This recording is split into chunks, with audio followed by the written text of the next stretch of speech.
Hi everyone, Amber here from Sew Majestic. Welcome back to my channel. Thank you so much for joining me today. It is another sewing marathon by the Marathon Sewciety, and we are sewing up the Greedy Clutch. This is from Hollow Bag Creations. It's a great pattern. Thank you, Nikki, for allowing us to feature it on our marathon today. I have chosen to do the spiderweb flap, and I have made that out of glow-in-the-dark vinyl, so it gives it a nice little pop. So the main pattern comes with a short flap option and a longer flap option, and there is a spooky add-on pack that has different options like the spider web, a pumpkin, bat wing, coffin, and a few others. So it also does feature on the sides here the D-ring connectors and little darts at the bottom to create the depth. I chose to use a purse chain, but there's an option for a wristlet strap and another type of crossbody that uses part chain and then part fabric. It has a magnetic snap feature, or you could even use like a decorative snap here. And inside it has card slots. So I did the pattern as written. I absolutely love how it came out. I think this would be such a great bag. You could really like dress it up for like a going out bag, or you could use it like really casually. There's so many options. So thank you again, Nikki, for allowing us to sew up your bag. I'm going to have all the information below where you can purchase the pattern, as well as links to all the other videos today. So definitely check out the other creators who are featuring the Greedy Clutch. So if you haven't already, please like and subscribe. It helps my channel grow, and I appreciate it so much. So I hope you enjoy. All right, so I have all the pieces already cut and interfaced. For the flap, I'm doing the spider web. So I'm using glow-in-the-dark vinyl, and I have interfaced it. Behind is foam, and I have already put some cotton soft geeky fuse over it, and it is interfaced holding that foam into place. I'm using solid black for the card slots, and I have two pieces of the cotton woven for the sides of the card slot. The lining for the flap, I have one piece of lining for the inside because our card slots and this piece here are going to form the second piece of lining. I have two of my exteriors. These are some vinyl from my punk embroidery. It's kind of chunky, like if you can see where it's reflecting. None of it comes off, but it definitely feels like glitter. And on the back of these, I have these also interfaced with the foam and the geeky fuse cotton soft over it, holding that foam into place. I have a kit here with the metal snaps that I'm going to use and a bunch of rivets. I also have two pieces here that are out of the same vinyl already interfaced. This is going to hold our D-rings. I have two 3/4 inch D-rings, and instead of doing like a wristlet and the handle with part chain and then part fabric, I have just a long silver crossbody chain that I am going to use. So these are all the pieces of hardware and materials that I'm using for the project, and now I'll show you the different supplies. And as far as tools and supplies, I am using this Tex 35 thread from Wizardry Stitchery. I debated about using their variegated black and white, but I think the white will blend in too much on the spiderweb flap. I'm using 9014 Microtex needles. I have a seam ripper stiletto combo, a lighter. I have 3 different marking tools, a chalk, a blue water soluble, a silver marking pen, a small ruler. I have clips, and I'm going to be using a cam snap press to press my rivets in. If there's anything else that I use, I'll let you know as we go along. All right, so my first step is I am going to do the stitching on my flap to make the spider web.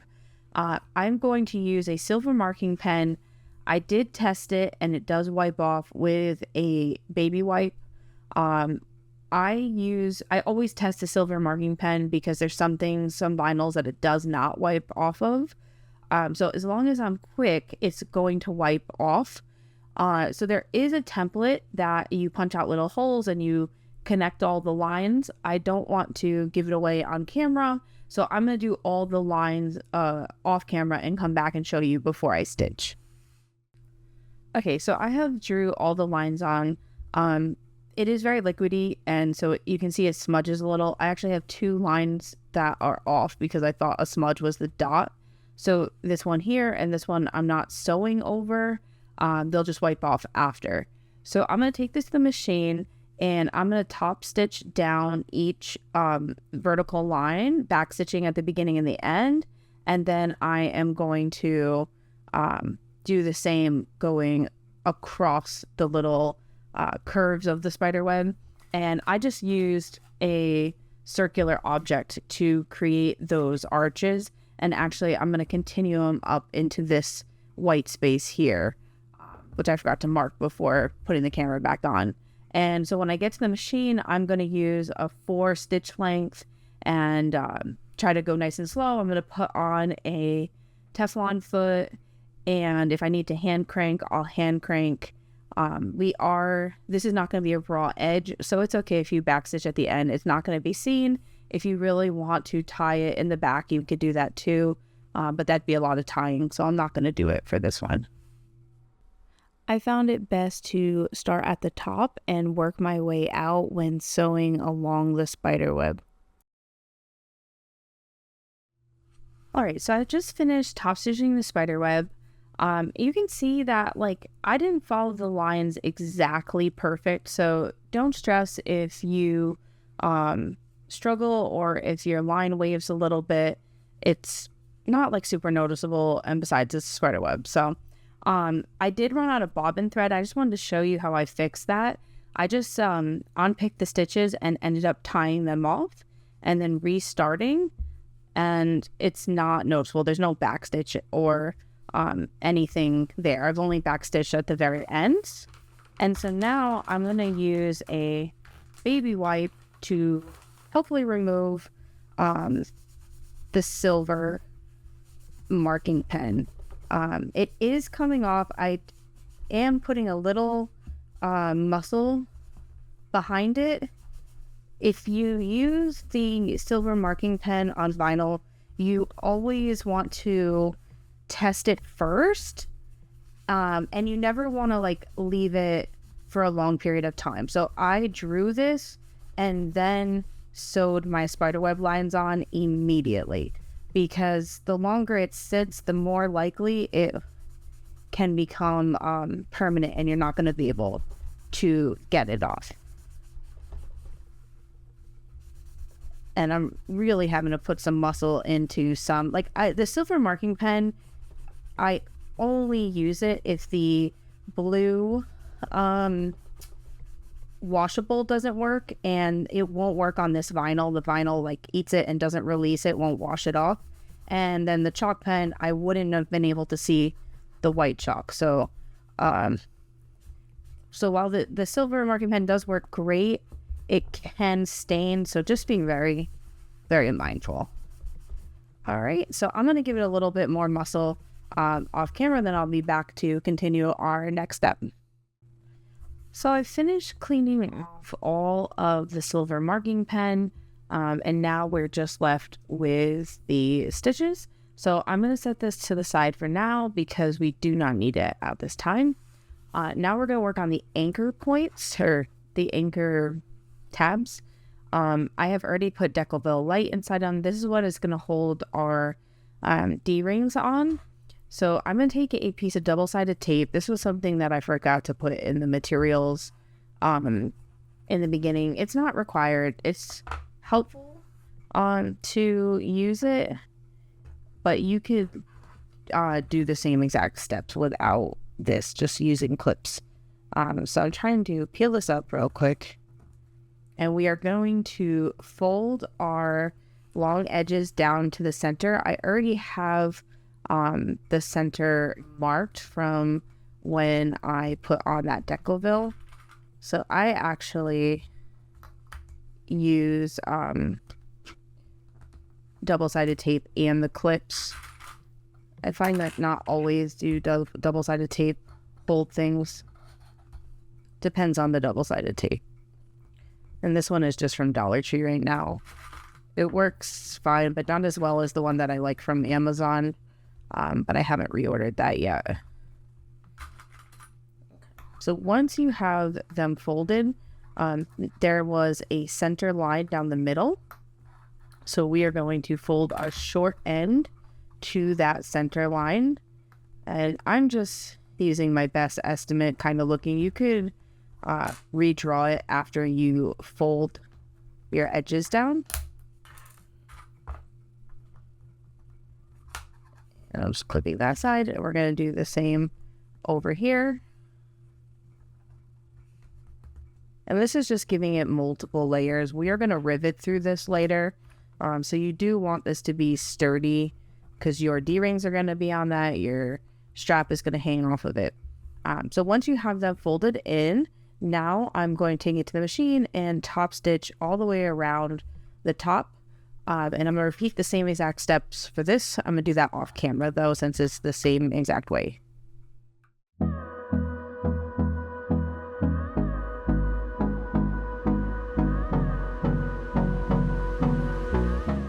And here are our two anchor tabs, so our D-rings will fit on them fine.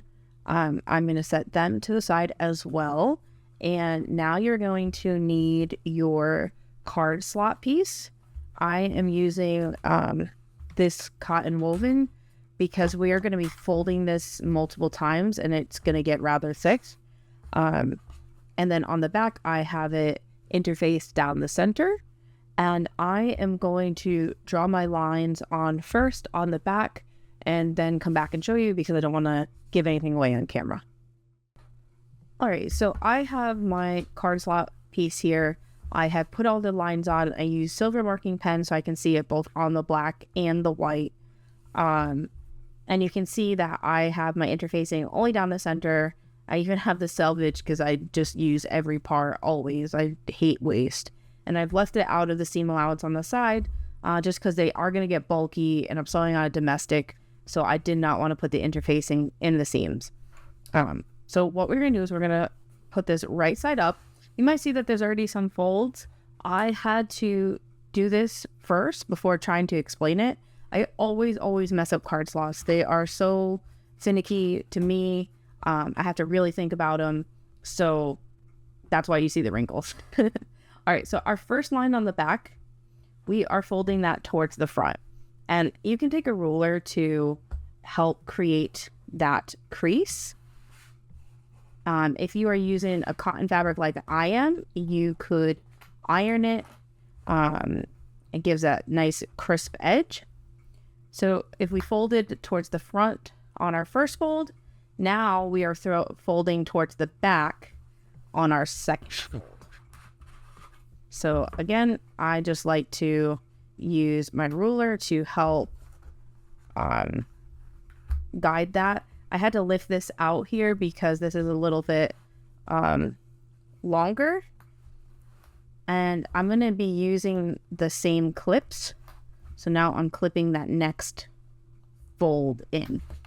So if we're looking from the front, our front should look like this. This is our top part and we have our first card slot already formed. So now I'm flipping back to the front.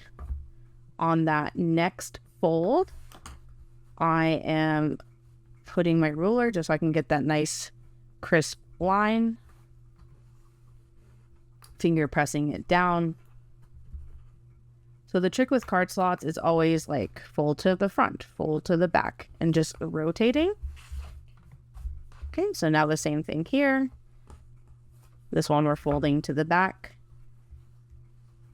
Just make sure that little piece doesn't get stuck because it is longer than the card slot piece that we're folding to. You'll see it's getting thicker on the sides. So I'm just very mindful as I'm clipping. Now we're back to the front.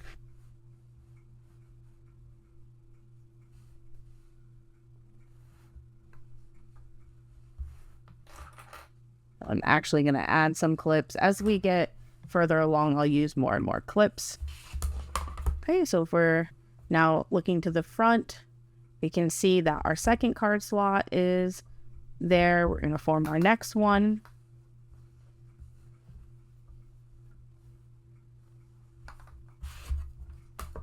To the back.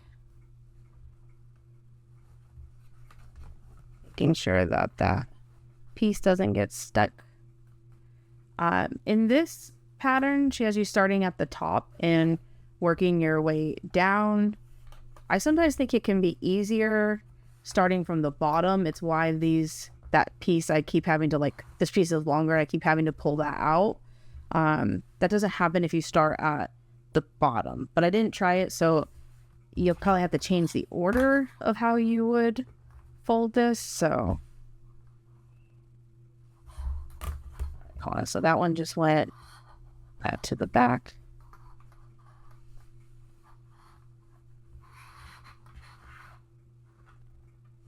I'm just putting it this way so you can see the line.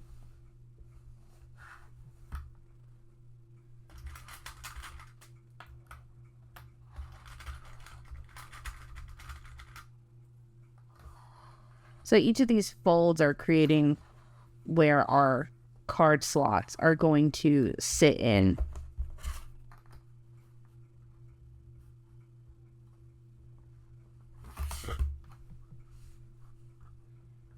And she does give you the measurement at the end, so I'm kind of just clipping them to hold into place now.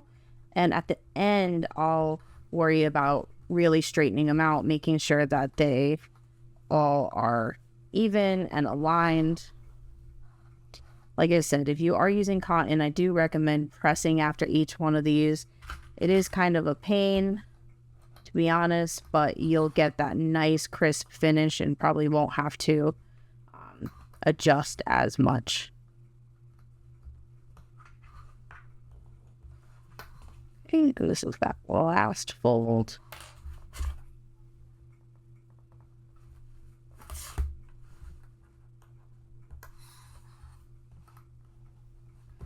You can see that on our sides here, it is very, very thick. So this is what it looks like from the front. I'm going to add some clips. There's a measurement between each of these. So I'm going to do that right now to try to straighten these out. You can see that this one is a little bit more wider than the rest. So once you straighten them out, then you're going to take this to the machine, and one layer at a time, you're going to kind of pull it away from each other and top stitch along each of these. And be mindful that you are folding them away from each other, doing one at a time, because if not, you're going to sew your card slots closed.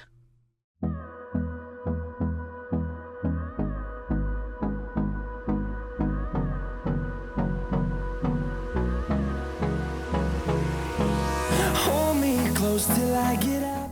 Alright, so I just took it to the machine and top stitched across each row, which seems kind of silly because we just did all the measurements, making sure it was even, and then we literally unfolded it. But you want to make sure you're top stitching, like the rows are straight before you do that. Otherwise, it can throw off at the final. So now, one more time, you are just going to make sure that your folds are correct, and that they are spaced out evenly. And I'm going to do that one more time off camera because I'm going to use a ruler, and I'll be back to show you what we do next. Alright, so while I was off camera, I made sure that the space between all my card slots is even, and I also drew my center line down the card slots. So now I'm going to take this to the machine, and starting at the bottom, I am going to top stitch up to the center and back stitch really well at this top card slot because, they're going to get pulled on if cards are put inside. You can also backstitch at each of the intersections just to make it sturdy. And if you have like a card or something, what I would do first is just slide your card in, make sure that your each of your card slots have a fold and they're not sewn together. It's so easy to do. So I'm going to top stitch up the center, and I'm also going to put a basting stitch on each side, and I'm starting at the bottom for all three, so that way the card slots do not shift.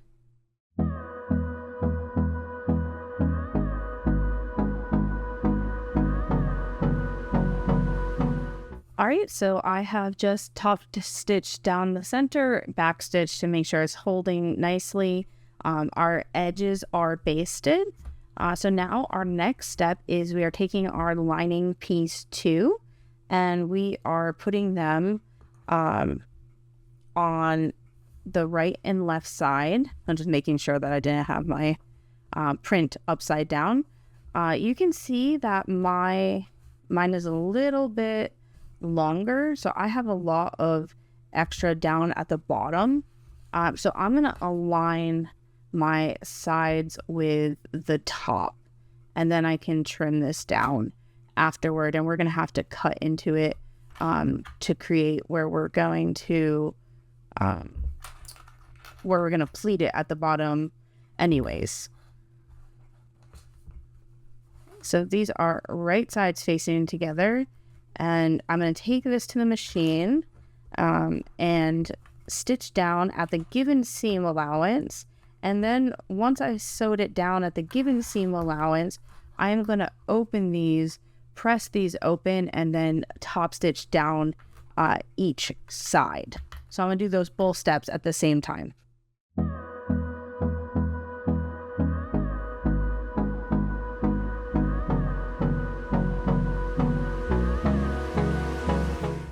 Now that we have added on our side flaps and top stitched down the edges, we need to grab our main panel pattern piece and cut it out so it is now going to be the same size as we have here. So your piece will be larger and we're going to cut it down. Make sure that you are grabbing the main panel, not the one for the foam lining.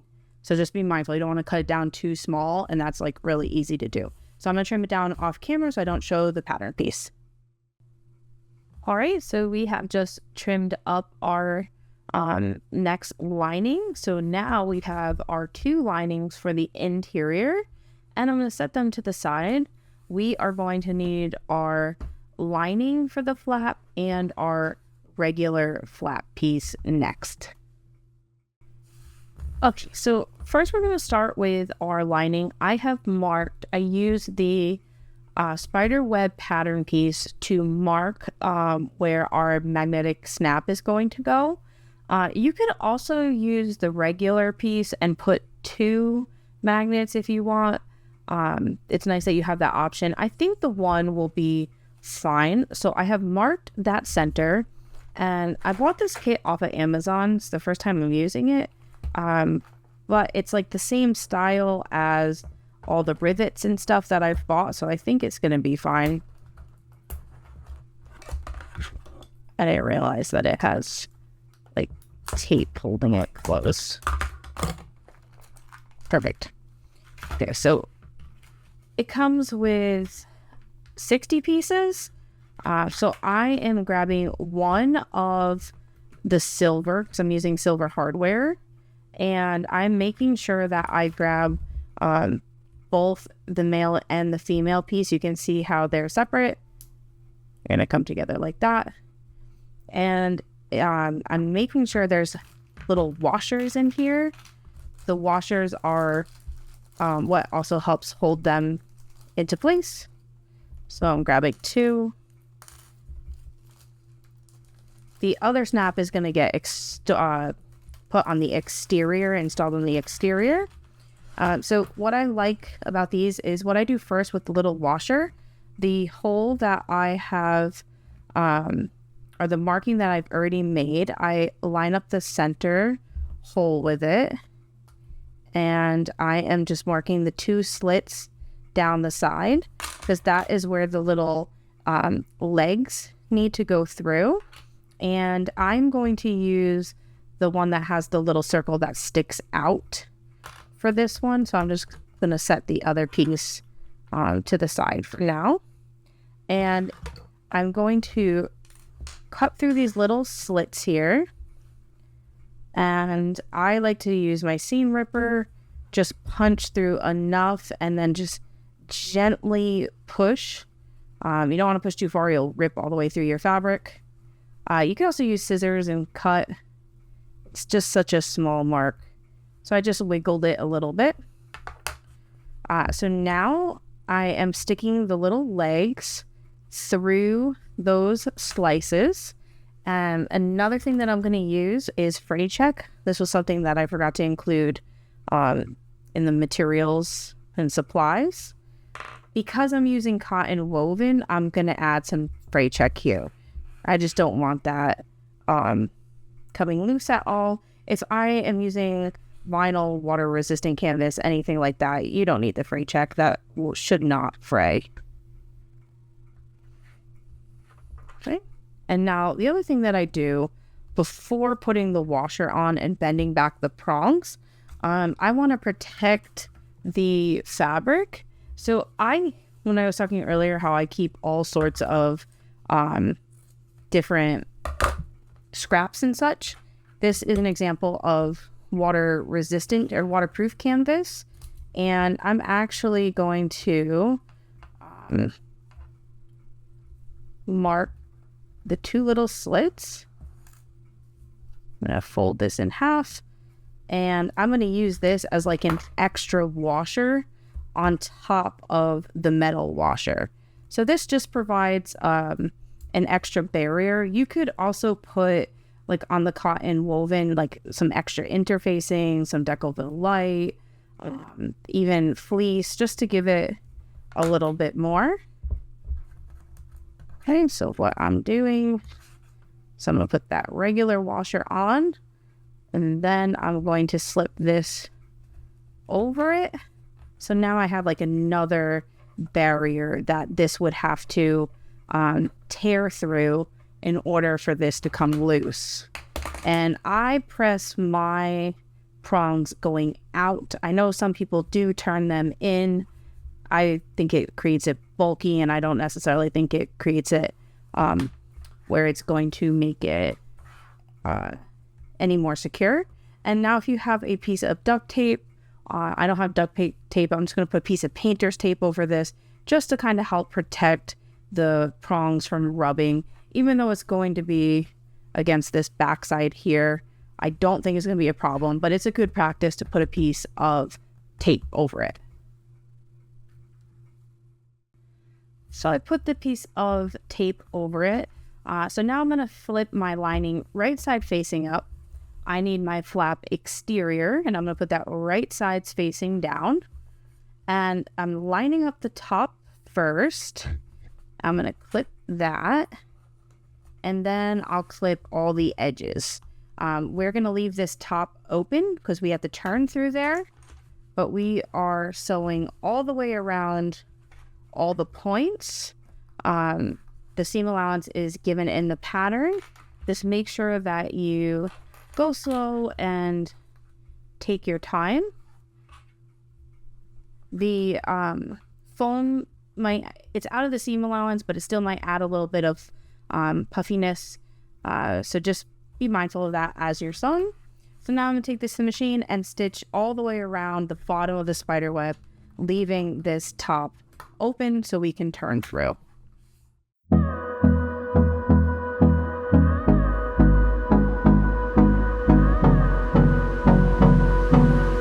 Great, so I have just sewed all the way around. I have found it easier to sew with the foam on the bottom of my machine, and from the top it looks like just another layer of the web. So I'm going to go from this side, and we want to trim down our seam allowance to about half of what it currently is. You could use pinking shears for this. It will help it fold better. Where it comes to a point, I'm kind of cutting that at an angle to help that curve, because we're going to turn this out in a second. And it is a little bit dense, especially with all the interfacings and foam and whatnot. So just take your time. You don't want to accidentally slice through any of your stitching and your hard work.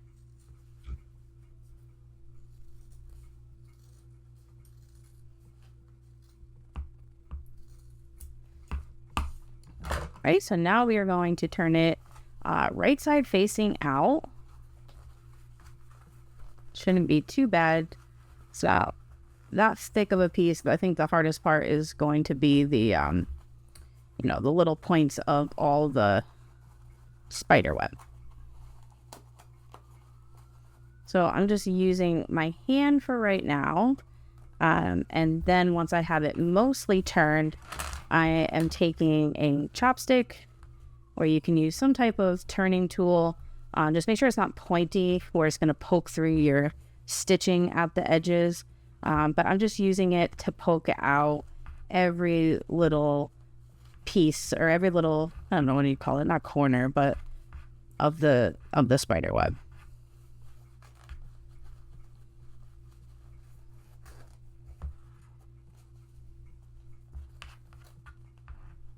And depending how thick your fabrics are, if you're using vinyl or whatnot, it can be a little bit more difficult. Okay, perfect. And then once you have them poked out to your liking, you're going to take it to the machine and top stitch all the way around the edge here. And then you can base stitch along the top, sealing the top of the flap.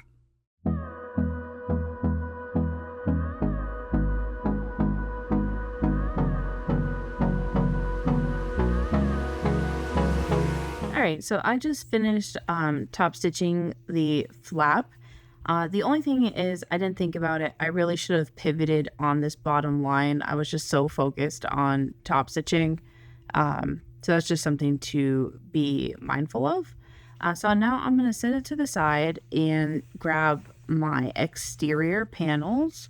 And whatever one you want to be the front, we need to install our magnetic snap. So when our flap folds down, it will catch. So there is a flap placement paper that you're going to use. You're going to line it up. So if you used one snap, you're going to mark, or two. So whatever your choice was, I did the one. So I'm going to mark this and then come back to show you what we're going to do. Okay, so I have marked my spot here for the flap placement. I'm going to need my magnet again, and I'm setting this down so I can mark the little slits on the side, because we're going to have to puncture through. This might be a little bit more difficult because we are going through foam on this one. Here the top had the foam, but we only were going through the lining.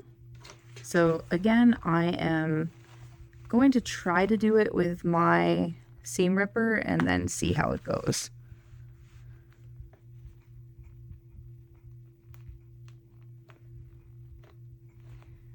Okay, I've only ripped it a tiny bit.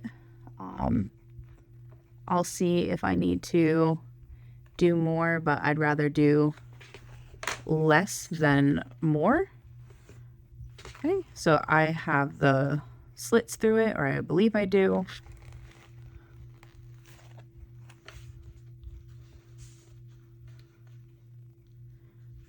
All right, so they went through the foam, but they didn't really go through my interfacing on the back.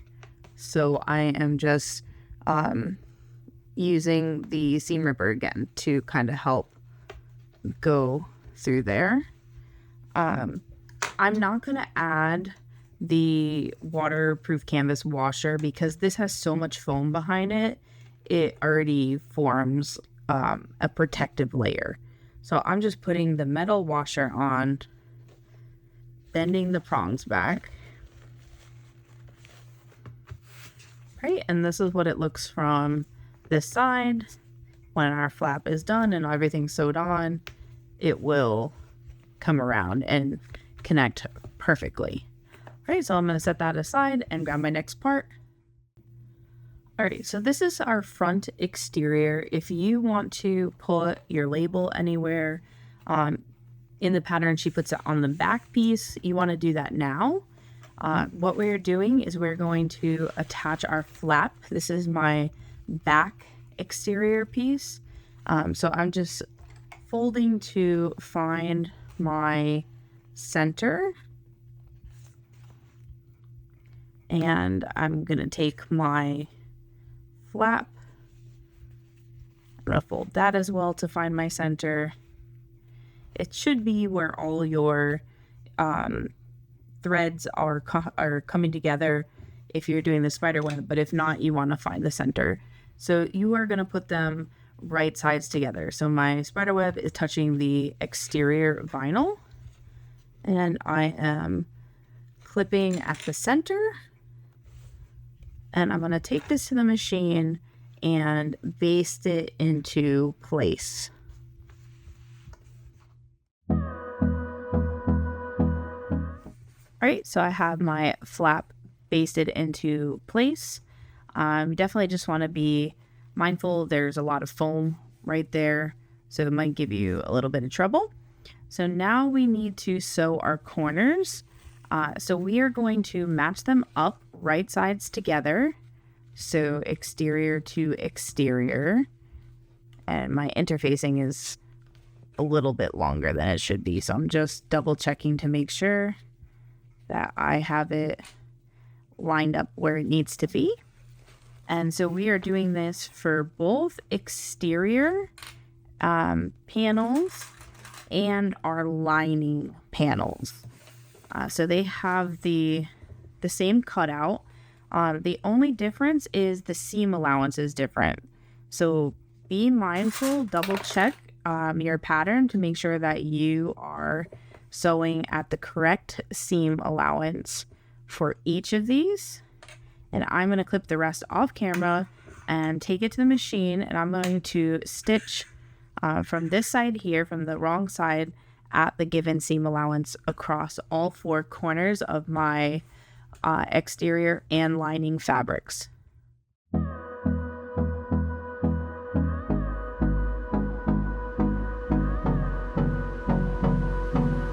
Okay, so we just sewed the darts. I'm pretty sure I called them pleats before. I meant to say darts. So what I wanted to show you is you put the seam allowance and you sew, but you are sewing all the way up until you meet that edge. So it doesn't stop where that opening stops. It's important to follow all the way up until you run out of fabric. And the same thing here. That's really important. Otherwise, it won't have that dart as deep as it needs to go. So once you have them, we are trimming down our seam allowance for all of them to about half. And I'm going to do the rest off camera and then come back to show you how to put this all together. Okay, so now that we have our darts all trimmed, we are going to put our linings, or you can start with your exterior, either one. We are going to put them right sides facing each other, and I'm clipping the darts first, and I am nesting the seams. So I have one seam, like the bottom one going to the right, the top one going to the left. And I'm going to clip all the way around. For the lining, we want to leave a turning gap on the bottom so we can turn our bag through it. So I'm just going to put a kind of a clip here and march up this other side.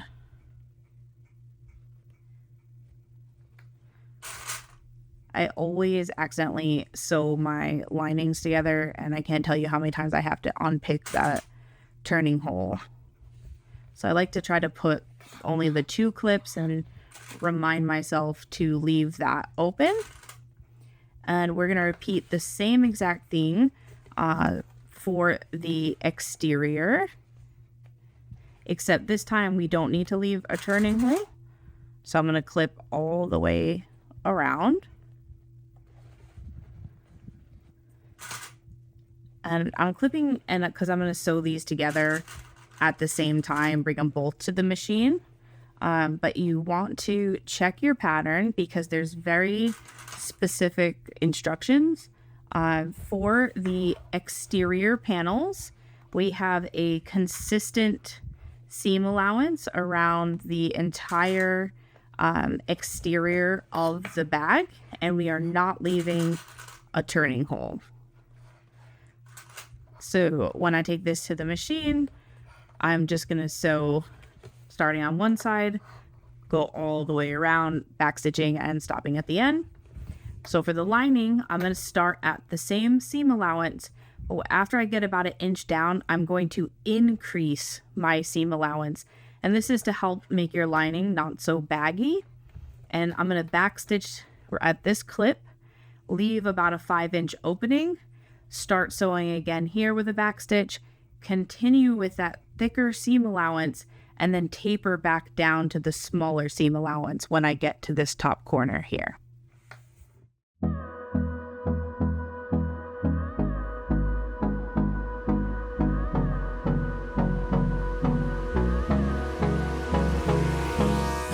Okay, so we have just sewed all the way around our exterior, which is a little difficult with the foam. It makes it a little bulky once to push your needle. And the lining, I made sure I left my turning hole. So now we are going to trim down the seam allowance. I personally, on the lining, like angle it off. I find it easier when we are doing the sewing them together to have it longer there. That way I can open up my seams better. We are only trimming off where we have sewed. So like this bottom of the pocket where we've left open, I'm not trimming the seam allowance there. And the same thing for the exterior, except this time I have sewed all the way around. There's no turning hole. I am using vinyl. You can put a second line of stitching if you find your vinyl is like pulling apart from each other and you can see the stitches. If you add a second row of stitching in the seam allowance, that will help with that. I don't think I need it. I'm just going to double check. So how you can check is like you can open it up like this. If you're really seeing like thread here or anything, you can put that extra row. It also just helps to secure the bag. So it's not like a bad habit to have it all. We're going to set that aside. And you now need your D-ring, like strap anchors. And we are going to mark a hole from the edge. I have this tool from Carolina Little Stitches for single or double rivets. If you want a larger, so your D-ring doesn't move as much, I am marking at a 1/2 inch. I don't know if that, I'm going to switch to a silver marking pen. It might work better because this is a darker material. And I'm just like estimating the center. This is actually 1 inch wide, where these are only 3/4. So on 1 inch wide, it does line up perfectly center. But I really don't want to do all the measurements. Okay, and so once we punch these, we're going to prep our main panel. Okay, so I'm going to put this to the side for a second and get what I need to do the next step. All right, this is another tool that I forgot to mention. It's a handheld hole punch. You might have one with your cam snap press. I just have the handheld one. So I am punching my rivet holes right now.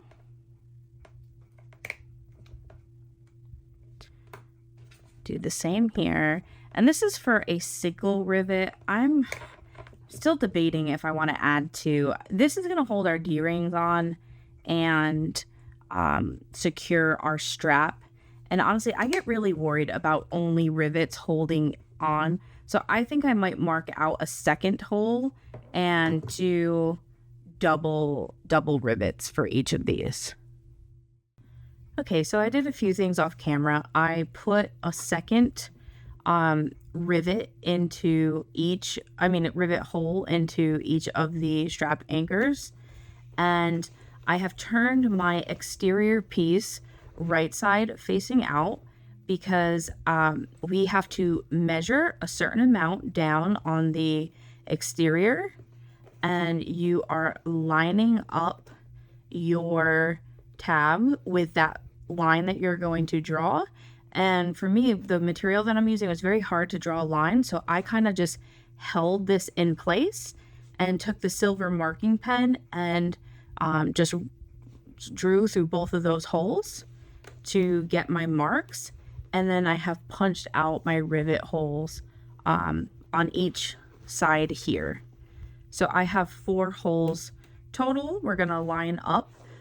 So I have my rivet press here, as well as the rivets. I'm not quite sure what size I'm gonna need. I think the longest are too long. So I'm gonna start with the medium size and see if that works. Which it seems to. My only problem now is I might have put that second rivet hole too close. Yes, I definitely did. So let me see if the smaller rivet size will work. Because you don't want your rivet posts too long. So actually, it does kind of come through. I'm gonna see how this works with the smaller one. Okay, and so what I'm doing now is it's really hard to maneuver. You're gonna have to manipulate your bag.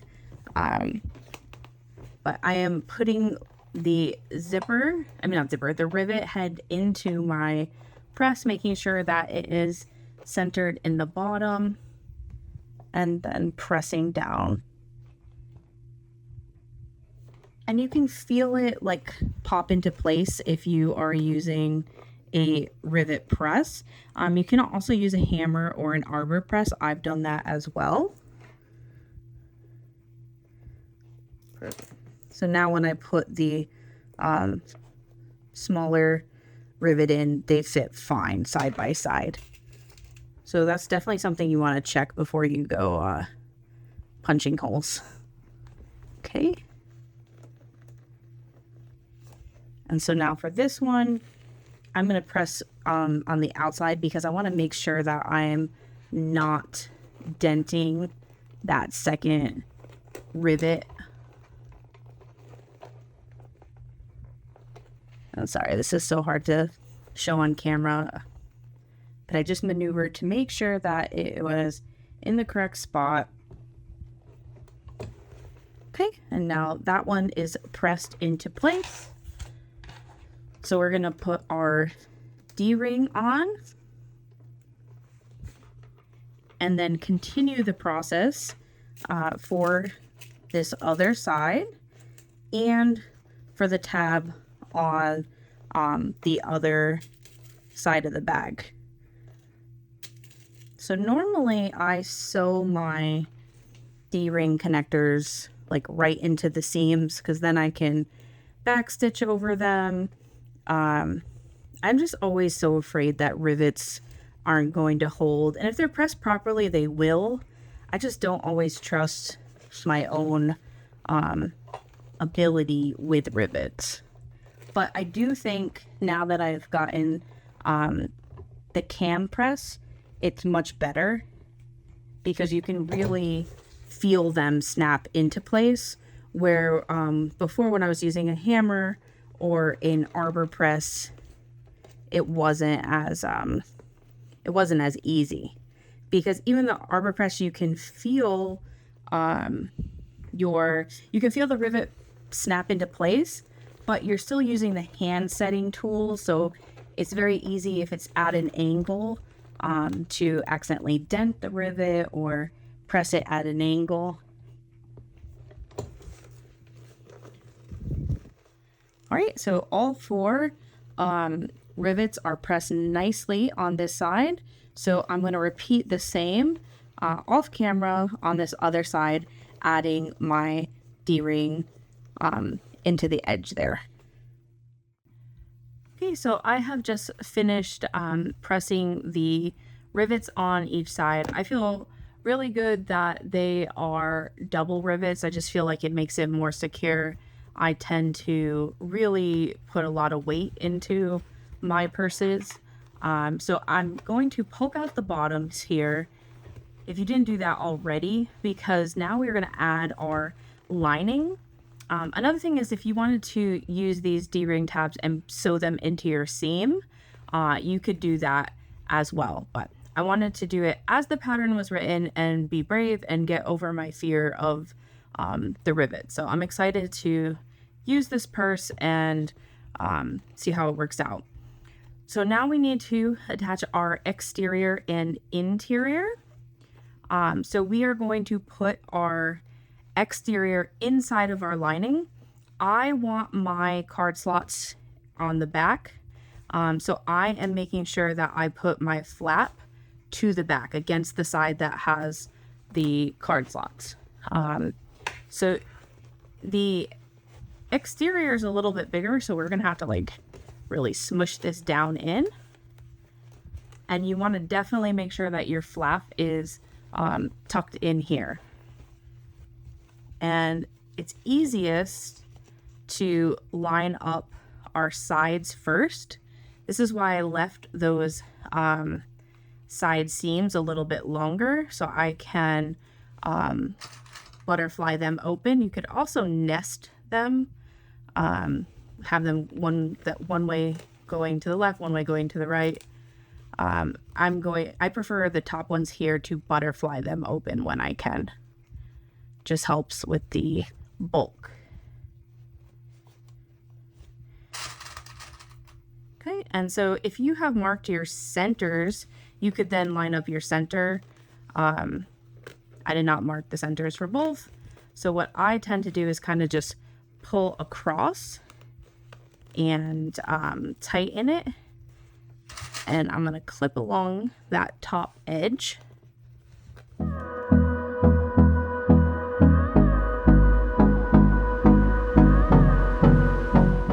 Okay, perfect. So now I'm going to take this to the machine and I am going to sew at the given seam allowance all the way around the top edge. We're not leaving any gaps because we're going to turn it through the bottom down here.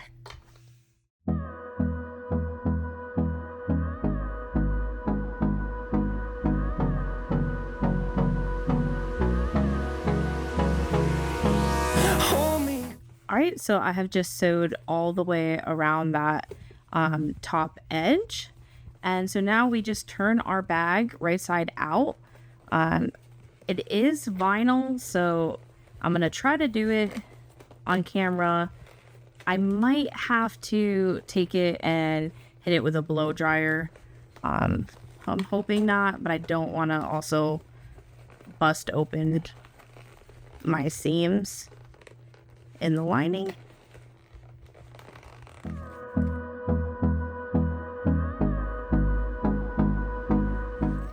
All right, so once it's turned through, I am sticking my hand through that turning hole and just making sure I'm poking out everything inside. And so now in the instructions, she does have you close up the lining first and then top stitch. I prefer to do it the opposite way. I prefer to top stitch and then close the lining. That way, if I need to reach inside the bag for anything, I still have my lining open. So what I'm going to do is tuck my lining in, and I find it best to clip this part.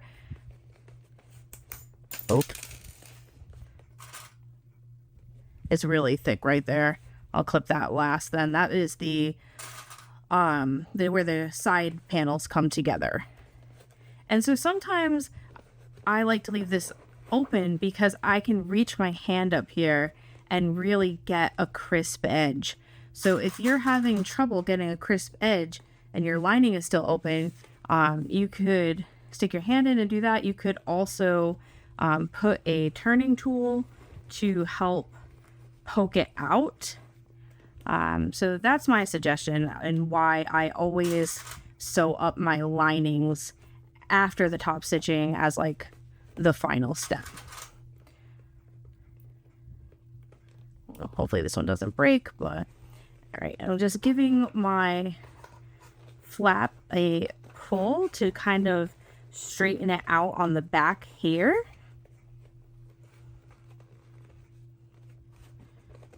I'm pushing down the lining from the front because I really don't want it to kind of bubble up there. Try one more clip on this side. Hopefully it doesn't snap off again. All right, and I'm going to take it to the machine and now top stitch, making sure that your flap is open. You want to top stitch along here. Okay, and take your time. Hand crank if you need to, especially because you're going to be going through a lot of layers.